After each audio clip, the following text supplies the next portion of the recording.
Саламатсыздарбы урматтуу көрүүчүлөр, сиздер менен мен Айым Кеңеш кызы. Сиздерди парламенттеги бүгүнкү негизги окуялар менен тааныштырам. Бул апта дипломатиялык жолугушуулар менен башталды. Жогорку кеңештин төрагасы Марлен Маматалиев бир катар өлкөлөрдүн элчилерин кабыл алып, эки тараптуу кызматташуунун актуалдуу маселелерин талкуулашты.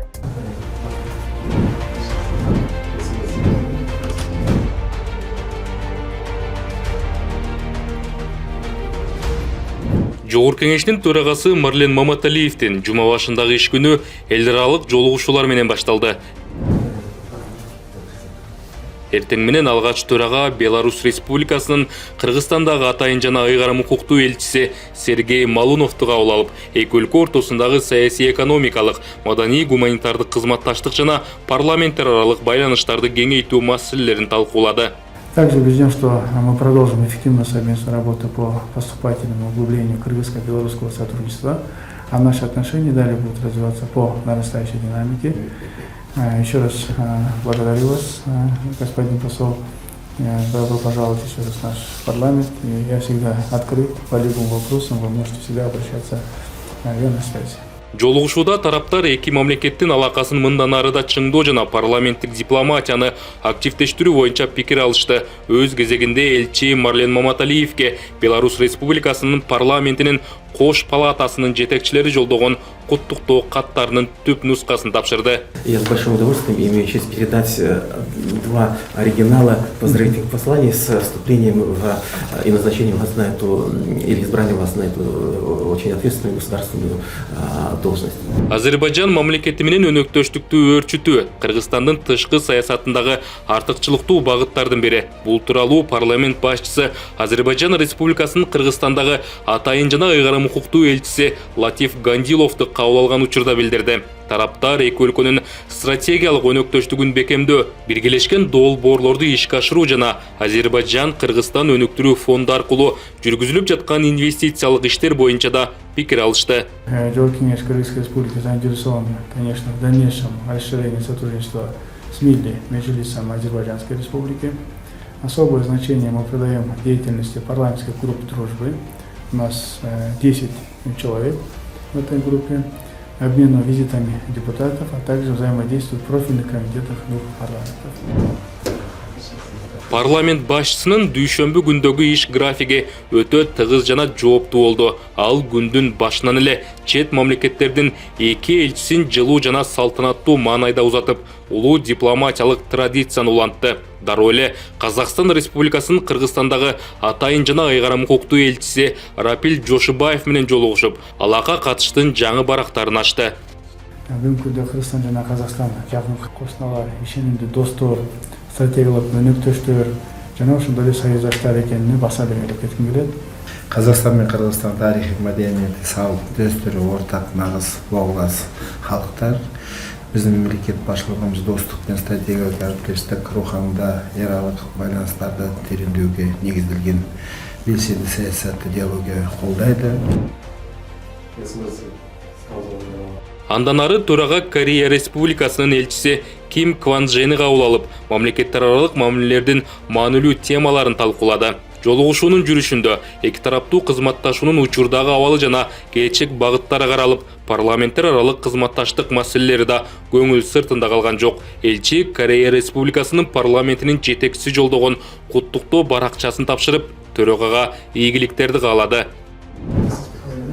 Күндүн экинчи жарымында ал бүткүл дүйнөлүк банктын Кыргызстандагы кеңсесинин башчысы Хью Ридделди кабыл алып, өлкөнүн экономикалык келечеги жана стратегиялык өнүгүү багыттары боюнча маанилүү пикир алмашуу өткөрдү. Жолугушуулар жемиштүү жана конструктивдүү болду. Эки тараптуу кызматташтыкты бекемдөө, парламенттер аралык алакаларды өнүктүрүү жана келечектеги биргелешкен долбоорлор каралды. Бул иштер мамлекеттер аралык достук жана стратегиялык өнөктөштүктү чыңдоого чоң салым кошот деген ишеним бар. Жогорку кеңеште жарандардын жеке маалыматтарын коопсуз сактоо маселеси талкууланды. Тармактык комитет министрлер кабинетине караштуу мамлекеттик агенттиктин отчетун укту. Жыйында биометрикалык базаны коргоо, интернет жана телефон аркылуу жасалган алдамчылыктын алдын алуу, ошондой эле санариптик системалардагы коопсуздукту күчөтүү чаралары каралды.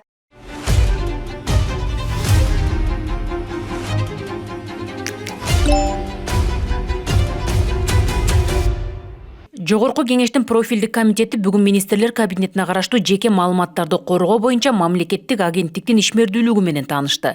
Мекеменин аткарган иштери тууралуу анын жетекчиси Кутман Мамыров баяндама жасап, санариптик коопсуздукту камсыздоо багытындагы негизги кадамдарга токтолду.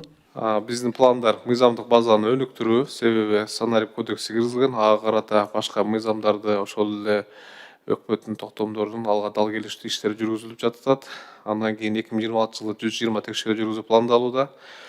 Жана санариптик инструменттерин өнүктүрүү жаатында жарандардын жеке маалыматтарын көзөмөлдөө үчүн жаңы санариптик сервистерди ишке киргизүү мерченделген. Жана ошол эле эл аралык кызматташып кеңейтүү иштери каралган. Талкуу учурунда депутат Гүлай Машрапова жарандардын биометрикалык маалыматтарын сактоо механизмдерине кызыкты. Эл өкүлү купуялыкты сактоодо мамлекет тарабынан бериле турган кепилдиктерге жана коргоо чараларына басым жасады. Миллиондогон жарандардын биометриялык маалыматтарынын сакталышына кандай кепилдик бере аласыздар? Бул маалыматтардын бүгүнкү күндө мамлекеттик органдар аралык алмашуусунун чектери кандай абалда? 762 өкмөттүн токтому бар эле, анын ичинде мамлекеттик маалыматтык системаларга жайгашылган талаптар бар болчу да. Ошол талаптардын ичинде ошол кандай системалар менен корголуш керек, кандай логирование болуш керек, ошол негизги талаптардын бардыгы ичинен киргизилген болчу. Ал эми депутат Гүлшаркан Култаева мессенджерлер аркылуу жасалган алдамчылык фактыларынын кескин көбөйгөнүнө коңгуроо какты. Ал санариптик кылмыштардын курмандыгына айланган жарандардын материалдык зыяндарын айтып, калктын жана мамлекеттик кызматкерлердин маалыматтык сабаттуулугун жогорулатууну талап кылды. Жарандардын жеке мессенджерлерине, WhatsApp-га же Telegram-на ошол жакта мыйзамсыз бузуп кирип, ал жакта алдамчылыктар абдан көп болуп атат да. Канча адамдар ушунун аркасынан акчаларын жоготушту. Сиздердин агентствоңар кантип коргоп беришет ушул мыйзам бузуп кирген жарандардын үстүнөн? 3 жылдын ичинде 3,5 миңге жакын Кыргызстандын жаранын окутуп чыктык. Ар кайсы тренингтерди өткөзүп, алардын арасында кибергигиена, киберкоопсуздук деген жаатында тренингтерди өткөзүп жатабыз. Телефон аркылуу жасалган алдамчылык фактыларынын көбөйүшүнө депутат Салтанат Аманова да токтолуп, сим карталардын колдонулушун көзөмөлдөөнү күчөтүү зарылдыгын айтты. Анын айтымында кылмышкерлер көбүнчө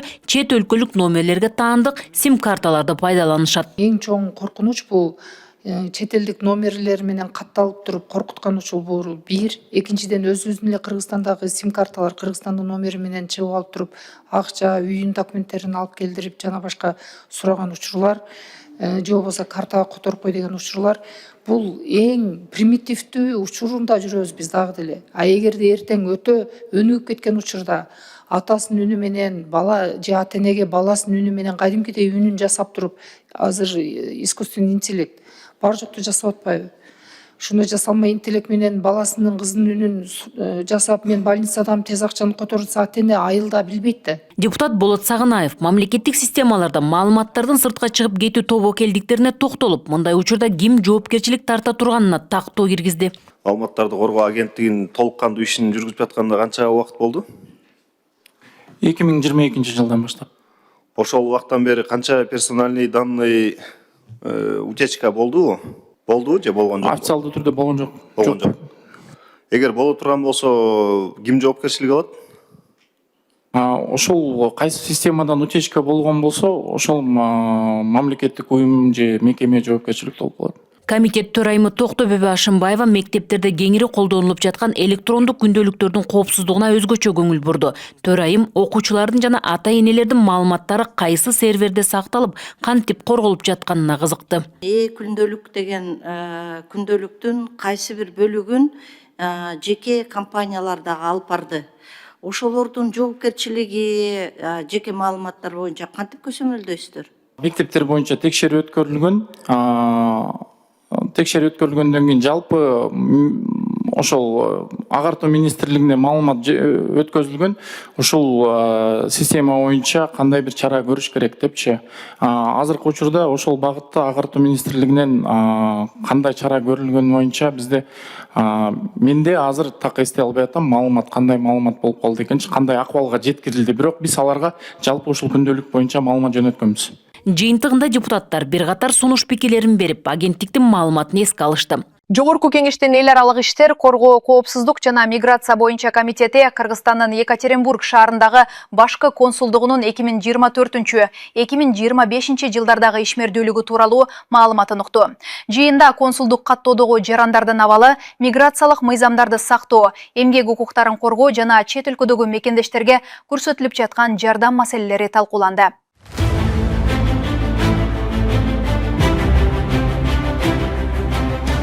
Өткөн жылдын алгачкы 6 айында Кыргызстанга Россия Федерациясынан $110 миллион өлчөмүндө түз инвестиция тартылган. Кыргызстандын Екатеринбург шаарындагы башкы консулу Максат Тентимишев мындай көрсөткүч эки өлкөнүн ортосундагы жигердүү экономикалык кызматташуунун жыйынтыгы экенин белгиледи. Анын айтымында жакынкы күндөрү инвестициялык долбоорлордун алкагында дагы бир катар инвесторлор менен бизнес өкүлдөрүнүн келиши күтүлүүдө.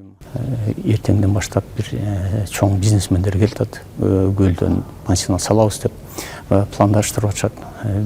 Ал пансионаттын долбоорунун көлөмү 5 миллиондон 50 миллионго чейин деп ой бар. Бул конкреттүү иш. Андан сырткары башка жолугушуулар бар. Биз өзүбүз презентацияларды өткөрүп атабыз. 25 жылы 8 ири иш-чара өткөрдүк. Бизнес форумдарды өткөрүп атабыз, жолугушууларды өткөрүп атабыз, жарманкелерди катышып атабыз. Иннопром деген эң чоң Россияда өндүрүш жагынан жарманкеси бар. Кыргыз компаниялар катышып атат, жылдан жылга көбөйүп атат алардын саны.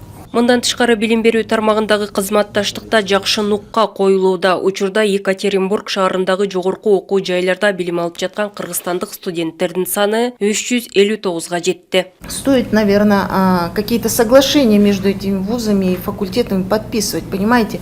300 человек в 4-5 областях учебы – это мало.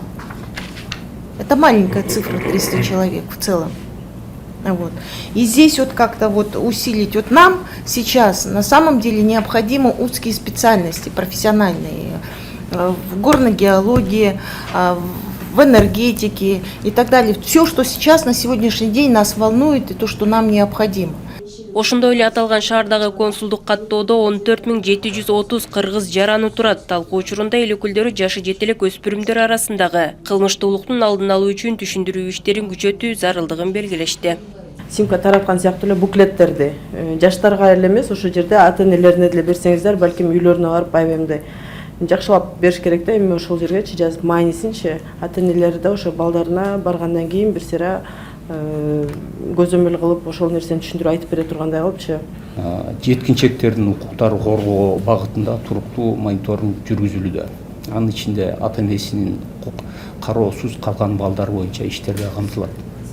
Жыйынтыгында комитет мүчөлөрү чет өлкөдөгү мекендештерге консулдук укуктук жардам көрсөтүү иштерин күчөтүү, ошондой эле миграциялык жана эмгек мыйзамдарынын талаптары боюнча түшүндүрүү иштерин жакшыртуу боюнча сунуштарын беришти. Комитет соңунда консулдуктун ишмердүүлүгү тууралуу маалыматты эске алды. Урматтуу көрүүчүлөр, бүгүн 16 марттагы жогорку кеңештеги негизги жаңылыктар ушулар болду. Парламенттеги окуялар тууралуу кененирээк маалымат алууну кааласаңыз, биздин Кеңеш КЖ сайтына жана социалдык тармактардагы YouTube, Facebook жана Instagram расмий баракчаларыбызга катталыңыздар. Кайрадан жолугушканча аман болуңуздар.